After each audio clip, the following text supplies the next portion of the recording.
বাংলাদেশের জনগণ রক্ত দিয়েছে, জীবন দিয়েছে।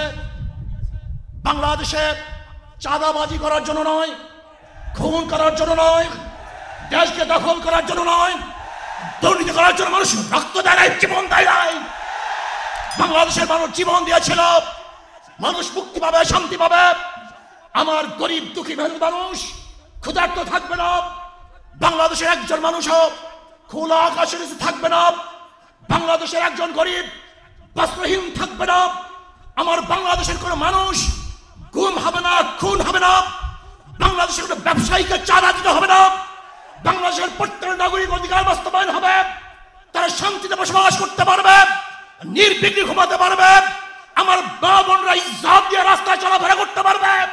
বাংলাদেশের মসজিদ থাকবে, মাদ্রাসা থাকবে, দাড়ি থাকবে, টুপি থাকবে।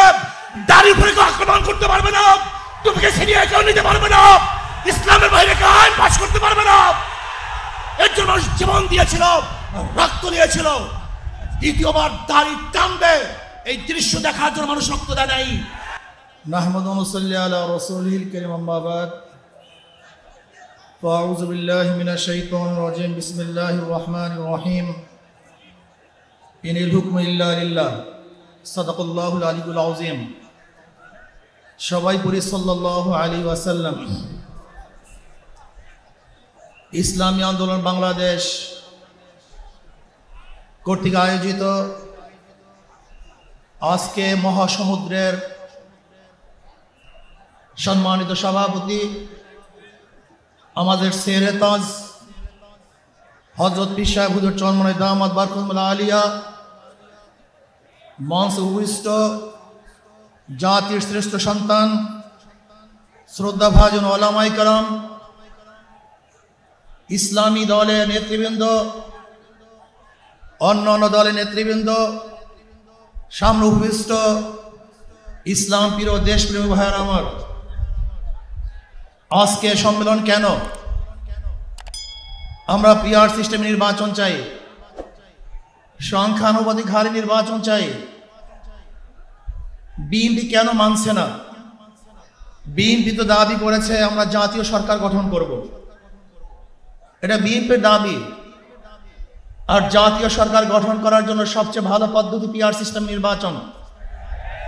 জাতীয় সরকার সর্বদলের অংশগ্রহণমূলক সরকার, আর সর্বদলের অংশমূলক সরকার গঠন হতে পারে একমাত্র পিআর সিস্টেম নির্বাচনের ভিত্তিতেই। তাহলে কেন বিএনপি মানছে না? কারণটা কি আমি তো বুঝি না। অবশ্যই বিএনপিকেও পিআর সিস্টেমে নির্বাচন মানা উচিত। সংস্কার চাই। বিএনপি বলছে আমরা সরকার গঠন করে ক্ষমতায় গিয়ে সংস্কার করব। প্রথম প্রশ্ন হলো এই, আগামীতে বিএনপি ক্ষমতায় যাবেন, এই গ্যারান্টি আপনি কে দিয়েছে? আপনি কিভাবে ভেবেছেন যারা 91 থেকে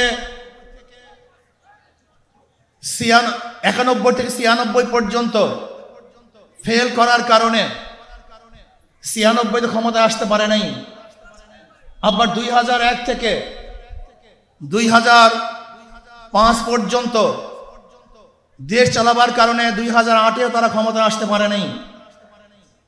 2001-এ বিএনপি ইশতেহার ঘোষণা করেছিল, সেই ইশতেহারের মধ্যে 10%ও বিএনপি বাস্তবায়ন করতে পারে নাই। এমনকি 2001-এ বিএনপির ইশতেহারের 1 নম্বর শর্ত তারা পালন করতে পারে নাই। আমি বিশ্বাস করি আগামীতে ক্ষমতায় কে যাবে না না যাবে আমি জানি না, কিন্তু বাংলাদেশের জনগণ কোন দুর্নীতিবাজ, চাঁদাবাজ, দখলবাজ, খুনিদেরকে আর ক্ষমতায় নিবে না। বাংলাদেশের জনগণ রক্ত দিয়েছে, জীবন দিয়েছে। বাংলাদেশে চাঁদাবাজি করার জন্য নয়, খুন করার জন্য নয়, দেশকে দখল করার জন্য নয়, দুর্নীতি করার জন্য মানুষ রক্ত দেয় নাই, জীবন দেয় নাই। বাংলাদেশের মানুষ জীবন দিয়েছিল, মানুষ মুক্তি পাবে, শান্তি পাবে। আমার গরিব দুঃখী মানুষ ক্ষুধার্ত থাকবে না।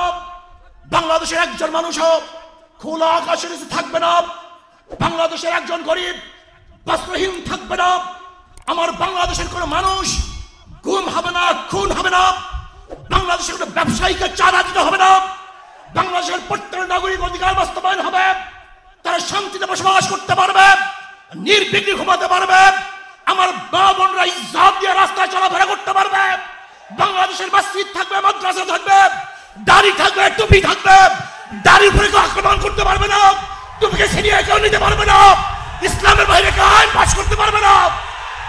এর জন্য মানুষ জীবন দিয়েছিল, রক্ত দিয়েছিল। দ্বিতীয়বার দাড়ি টানবে এই দৃশ্য দেখার জন্য মানুষ রক্ত দেয় নাই। মৌলবাদীর বিরুদ্ধে আলোক আঙ্গুল তুলবে, মোল্লা বলে গালি দিবে, আজকে টুপি দাড়িওয়ালাদের ক্ষমতায় যেতে দেবে না, এই স্লোগান শোনার জন্য মানুষ রক্ত দেয় নাই। এই দৃশ্য দেখার জন্য বুকের তাজা রক্ত জমিনে ঢেলে দিয়ে মানুষ শাহাদাত বরণ করে নাই, বরং বাংলাদেশের মানুষ শাহাদাত বরণ করেছিল এই জাতিকে মুক্তি দেওয়ার জন্য, কোরআন ও সুন্নাহর আইন বাস্তবায়ন করার জন্য। বাংলাদেশের মানুষ ওই ভারতের গোলামি করার জন্য রক্ত দেয় নাই। বাংলাদেশের মানুষ ভারত আমাদের দেশে কর্তৃত্ব নেতৃত্ব করবে, আমেরিকা আমাদের দেশে কর্তৃত্ব নেতৃত্ব করবে, এর জন্য বাংলাদেশের মানুষ জীবন দেয় না, রক্ত দেয় নাই। বাংলাদেশের মানুষ সাধন, তারা নিজেরা আইন প্রণয়ন করবে, নিজেরা সংসদ পরিচালিত করবে, তারা নিজেদের পায়ে দাঁড়াবে। বাংলাদেশের মানুষ জীবন দিতে পারে কিন্তু কারো গোলামি করতে পারে না।